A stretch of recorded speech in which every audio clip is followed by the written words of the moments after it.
नमस्ते दोस्तों। तो इस वीडियो में निफ्टी ऑटो जो एक सेक्टर है इसके चार्ट को हम समझते हैं।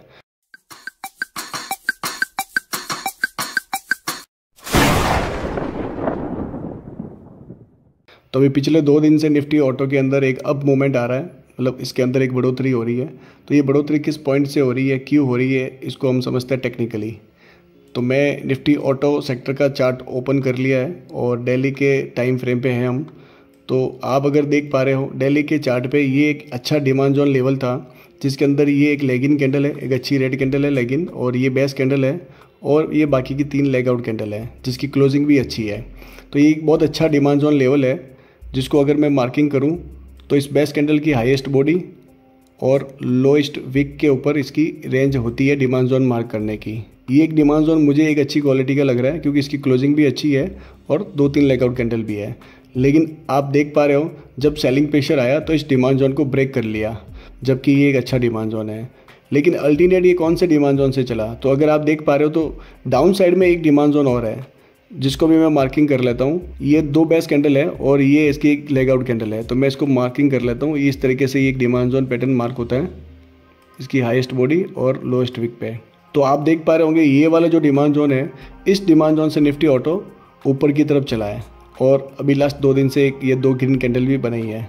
तो ये वाला डिमांड जोन इसने ब्रेक क्यों कर दिया और इस डिमांड जोन से क्यों चला, तो इसके पीछे क्वालिटी में क्या फ़र्क है। अगर ये वाला डिमांड जोन इसने ब्रेक कर दिया तो इसमें क्या कमी थी, और इस डिमांड जोन से जो चला ही है तो इसमें क्या प्लस पॉइंट है। तो ये समझाने के लिए मैं ले चलता हूँ आपको मंथली के चार्ट पे। तो हम आ जाते हैं मंथली के चार्ट पे। तो मंथली के चार्ट पे अगर आप देखोगे तो ये एक डिमांड जोन था मंथली पैटर्न पे। ये एक रेड कैंडल जो है ये एक बेस कैंडल है, तो मैं इसको मार्किंग कर लेता हूँ as a demand zone marking. ये इसकी हाईएस्ट बॉडी के ऊपर मैंने प्रॉक्सिमल लाइन और ये मैंने डिजिटल लाइन। तो ये एक डिमांड जोन की रेंज हो गई मंथली चार्ट पे, और ये ऑल टाइम हाई चल रहा है। तो ऑल टाइम हाई चल रहा है, इसलिए इस डिमांड जोन को मैंने इसको मार्क कर दिया। दिखने में ये आपको एक बेस कैंडल जैसी लगेगी, बट ये इसकी क्लोजिंग अच्छी है, ऑल टाइम हाई के ऊपर है, तो इस डिमांड जोन को भी अपन इसको मार्क कर सकता है। तो आप मंथली चार्ट पे देख पा रहे होंगे कि निफ्टी ऑटो जब डाउन आ रहा था तो इसी डिमांड जोन को टेस्ट करते ही वो ऊपर की तरफ चलने लगा। अब अपन आ जाते हैं वापस डेली के चार्ट पे। मैं दोबारा मंथली के चार्ट पे जाता हूँ, और जो मैंने ये 2 black line demand zone range की जो मैंने इसको मार्किंग कर रखी है, इसकी कलर टोन को मैं बदल देता हूँ, ताकि डेली के चार्ट पे जब जाएंगे तो इसको समझना थोड़ा अपने लिए आसान हो जाएगा। तो मैं इसकी कलर टोन को ब्लू कर लेता हूँ। अब आ जाता है डेली के चार्ट पे। अब आप देखो जो ये लेवल था डिमांड जोन का, फर्स्ट वाला लेवल, इस लेवल को सेलिंग प्रेशर ने इस डिमांड जोन को ख़त्म कर दिया। बोले तो यहाँ पे इस डिमांड जोन में सेलिंग प्रेशर होल्ड नहीं हो पाया। अल्टरनेट ये नीचे वाले जो डाउन साइड में जो डिमांड जोन का लेवल था, वहाँ पे जाके प्राइस ने होल्ड किया और उसके बाद में ऊपर की तरफ चलने लगा। उसके पीछे रीज़न क्या है, उसके पीछे जो रीज़न है और जो क्वालिटी है, वो क्वालिटी ये है कि ये जो डाउन साइड में जो डिमांड जोन लेवल है, ये डिमांड जोन लेवल मंथली के डिमांड जोन के अंदर की साइड में है। जो सेकंड डिमांड जोन लेवल है वो मंथली के डिमांड जोन लेवल के अंदर की साइड में आ रहा है। बोले तो मंथली का जो डिमांड जोन है उसके कोइंसाइड करता हुआ ये डेली का डिमांड जोन है। तो जब सेलिंग प्रेशर आ रहा है तो डेली के डिमांड जोन को और बड़े टाइम फ्रेम का सपोर्ट नहीं है, वो सिंगल टाइम फ्रेम का डिमांड जोन है। बट जो सेकंड लेवल का जो डिमांड जोन है उसको बड़े टाइम फ्रेम का सपोर्ट है। बोले तो उसका मंथली का जो डिमांड जोन का लेवल है उसको कोइंसाइड कर रहा है। तो इतना बड़ा जब सेलिंग प्रेशर आ रहा है तो सिंगल टाइम फ्रेम के डिमांड जोन को वो ब्रेक कर लेता है, जो इसने किया भी। और उसके बाद में अल्टरनेट ये सेकंड डिमांड जोन के लेवल पे आया, जिसको कोइंसाइड करता हुआ मंथली का भी एक अच्छा डिमांड जोन था। तो जब सेलिंग प्रेशर आया और मंथली के डिमांड जोन को होल्ड किया तो यहाँ पे सेलर जो है वो जीरो होने लग जाता है, क्योंकि मंथली का डिमांड जोन है तो यहाँ पे बायर एक्टिव होने लग जाता है। इसी वजह से इस मंथली के डिमांड जोन के अंदर जो डेली का डिमांड जोन था, तो अल्टरनेट इस डिमांड जोन को टेस्ट करने के बाद में फिर प्राइस यहाँ से चलने लगी।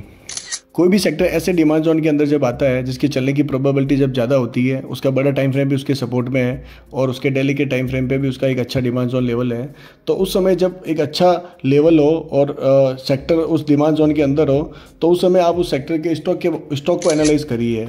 कौन से स्टॉक है जो उसी समय पर डिमांड जोन के अंदर आए हुए हैं। तो अगर आप उस ट्रेड को प्लान करोगे तो निफ्टी ऑटो सेक्टर चलने की वजह से वो स्टॉक के अंदर भी एक अच्छा मूव आएगा, क्योंकि वो भी डिमांड जोन के अंदर है और निफ्टी ऑटो जो सेक्टर है उसका वो भी एक डिमांड जोन के अंदर है, तो उसको सेक्टर का भी सपोर्ट मिल जाता है, तो स्टॉक को चलने की प्रोबेबिलिटी और ज़्यादा होती है।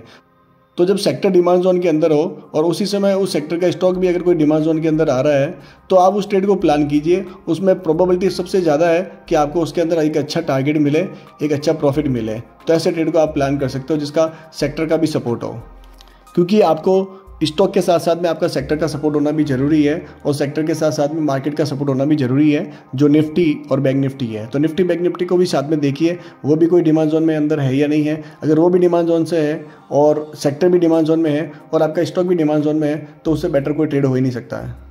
तो ऐसे ट्रेड आप प्लान कीजिए, उसमें आपको एक अच्छा प्रॉफिट मिलेगा और आपका आरआर अच्छा रहेगा।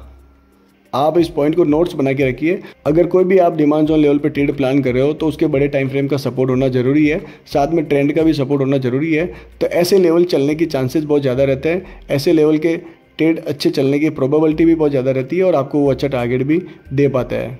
तो दोस्तों इस वीडियो के अंदर जो कोर लर्निंग थी वो ये है कि अगर कोई भी आप डिमांड जोन के ऊपर ट्रेड प्लान कर रहे हो तो अगर बड़े टाइम फ्रेम का सपोर्ट है तो उसके ट्रेड चलने की प्रोबेबिलिटी बहुत ज़्यादा है। तो आप ऐसे ट्रेड को प्लान कीजिए जिससे आपके ट्रेड की एक्यूरेसी अच्छी आए और आप अच्छा पैसा बना पाओ। तो इस वीडियो में इतना ही। आशा करता हूँ ये वीडियो आपको पसंद आया होगा। तो आपको ऐसी जानकारी के वीडियो अगर अच्छे लगते हो तो लाइक कीजिए और कमेंट बॉक्स में आप और बता सकते हो कि मैं किस टॉपिक के ऊपर वीडियो बनाऊँ। तो thank you friend, thank you so much.